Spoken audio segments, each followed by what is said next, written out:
BJP సంకీర్ణ ధర్మానికి అనుగుణంగా ఈసారి కేంద్ర కేబినెట్లో దక్షిణాది నుంచి 13 మంత్రి పదవులు దక్కాయి.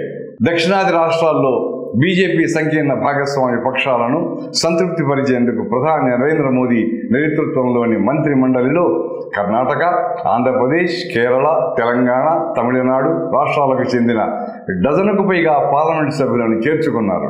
న్యూఢిల్లీలోని రాష్ట్రపతి భవన్లో జరిగిన ప్రమాణ స్వీకార కార్యక్రమంలో జేడీఎస్ నేత మాజీ ముఖ్యమంత్రి హెచ్డి కుమారస్వామి, బీజేపీ నేతలు నిర్మలా సీతారామన్, గత కేబినెట్లో భాగమైన ప్రహ్లాద్ జోషి తదితరులు ప్రమాణ స్వీకారం చేశారు.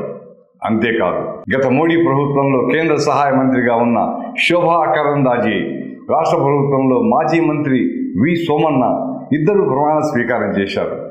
ఏపీ నుంచి ఇద్దరు టీడీపీ ఎంపీలు కె రామ్మోహన్ నాయుడు, చంద్రశేఖర్ పెమ్మసాని, బీజేపీకి చెందిన శ్రీనివాస వర్మ మంత్రులయ్యారు.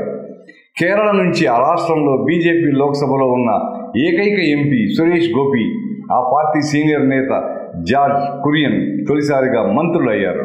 ఎంపీగా లేకపోయినప్పటికీ కురియన్ను చేర్చుకోవడం క్రైస్తవ సమాజానికి చేరువయ్యేందుకు బీజేపీ చేస్తున్న ప్రయత్నంగా భావిస్తున్నారు.